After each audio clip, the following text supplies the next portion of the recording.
tak ada orang yang ingin pergi jauh meninggalkan rumah yang nyaman, kampung halaman, serta handai tolan karena keterpaksaan. Resiko menghadapi diskriminasi dan keterasingan di negeri orang pun sudah pasti akan memperparah rasa keterpisahan. Tekanan psikologis yang berat karena tidak diterima oleh masyarakat lokal seringkali membuat para pengungsi merasa kesepian. Tanpa pekerjaan, tanpa pendidikan, serta tidak memiliki akses untuk menjangkau layanan kesehatan yang layak, para pengungsi hidup dalam bayang-bayang ketidakpastian.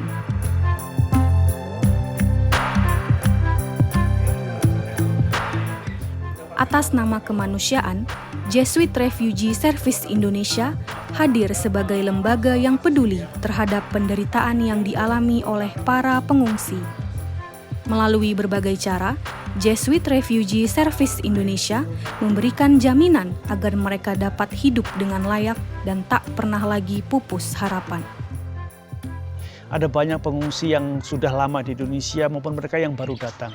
Pengungsi yang sekarang misalnya mendarat di Aceh, Rohingya, atau pengungsi-pengungsi yang lain yang sudah bertahun-tahun berada di Indonesia. Mereka ini juga mengalami berbagai kesulitan hidup gitu, untuk bertahan hidup, untuk bisa mengakses pendidikan, untuk bisa mengakses kesehatan dan fasilitas publik yang lain. Maka tentu harapannya pemerintah bisa semakin memperluas perhatiannya untuk para pengungsi ini, terutama agar para pengungsi ini bisa diperlakukan atau mendapatkan perlakuan sebagaimana yang diharapkan dan juga tentu dimandatkan secara internasional. Dukungan terhadap kesungguhan Jesuit Refugee Service Indonesia dalam upaya memanusiakan para pengungsi pun datang dari Universitas Kristen Indonesia.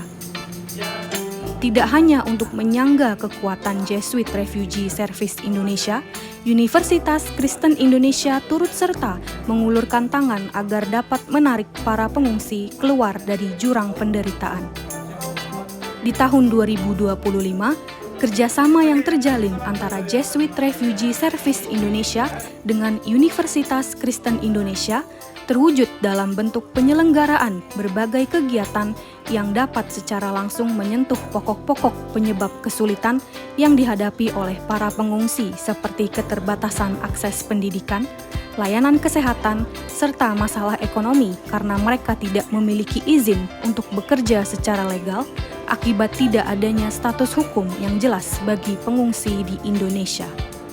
Kerjasama dengan UKI adalah salah satu langkah yang sebenarnya kita lakukan untuk memperluas jejaring kita dalam merespon isu pengungsi. Karena kami menyadari bahwa kami tidak bisa sendirian, kami butuh teman, kami butuh dukungan dari pihak lain gitu. Dan saya melihat atau kami melihat bahwa UKI itu punya kapasitas untuk itu.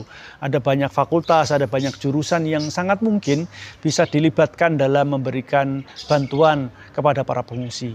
Kami punya program yang kami sebut sebagai pemberdayaan masyarakat atau community empowerment. Jadi inilah ruang-ruang di mana kita berharap pengungsi bisa mendapatkan layanan yang lebih baik dengan melibatkan sumber daya yang ada di Indonesia, termasuk dalam ini adalah UKI. Kolaborasi antar fakultas dalam pelaksanaan pengabdian kepada masyarakat dilakukan oleh Universitas Kristen Indonesia agar dapat memberi bantuan dalam berbagai aspek secara menyeluruh kepada para pengungsi. Untuk dapat memberikan keterampilan pemasaran digital hasil kerajinan tangan kepada para pengungsi, kegiatan pelatihan diselenggarakan oleh Fakultas Ekonomi dan Bisnis. To connect with them, you have to use the digital marketing. Through digital channel, engage them and drive measurable action like click, purchase, and sync ups. Put the information, the information where they make it, what they do, something in the schedule, so everyone will know. Pelatihan ini diharapkan dapat membuka akses ke pasar yang lebih luas dan mempercepat proses kemandirian ekonomi karena memungkinkan para pengungsi menjual hasil karyanya secara online tanpa harus memiliki toko fisik atau izin usaha kompleks.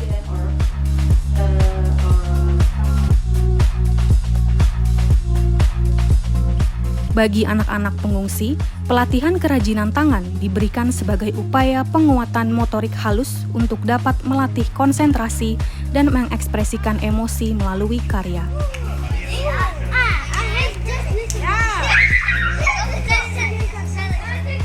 Kerajinan tangan yang dibuat dari bahan daur ulang ini juga bertujuan agar anak-anak pengungsi memahami tentang pentingnya menjaga lingkungan dengan mengurangi volume sampah melalui karya kerajinan tangan yang mereka hasilkan. Kegiatan ini digawangi oleh Fakultas Keguruan dan Ilmu Pendidikan serta Fakultas Teknik. Fakultas Kedokteran dan Fakultas Vokasi menggelar pemeriksaan kesehatan gratis.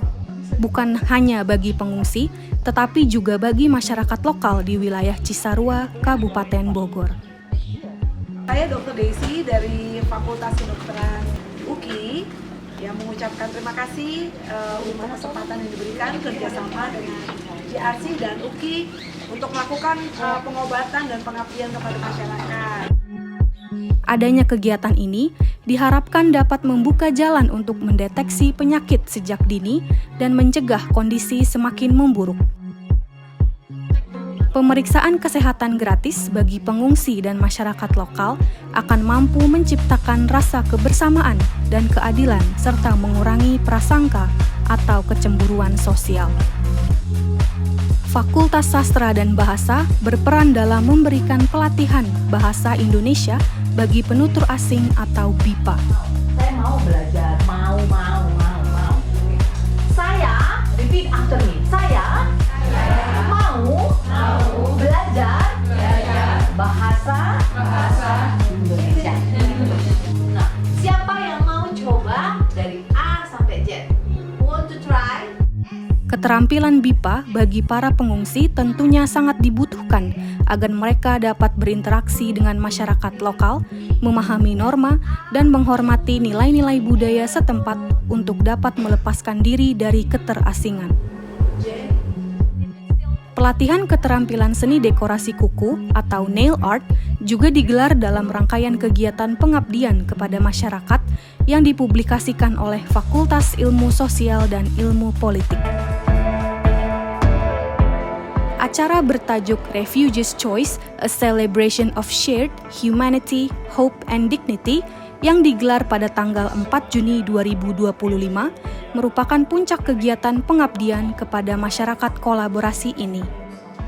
Melalui sinergi lintas fakultas dan semangat kemanusiaan yang terpadu, Universitas Kristen Indonesia dan Jesuit Refugee Service Indonesia tidak hanya hadir sebagai penyedia bantuan, tetapi juga sebagai jembatan harapan bagi para pengungsi untuk kembali merasakan kehidupan yang layak dan bermartabat.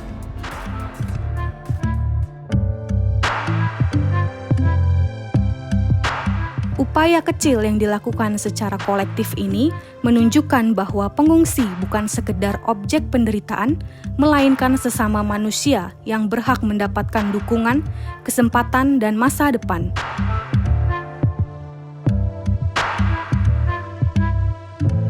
Ketika pendidikan, keterampilan, dan nilai-nilai kebersamaan ditanamkan, maka luka-luka pengasingan perlahan dapat dipulihkan. Kolaborasi ini bukanlah akhir, melainkan awal dari perjalanan panjang menuju tatanan masyarakat yang lebih inklusif dan berkeadilan. Sebab, kemanusiaan sejati tidak mengenal batas negara, ras, atau status hukum. Ia tumbuh di hati setiap orang yang mau peduli.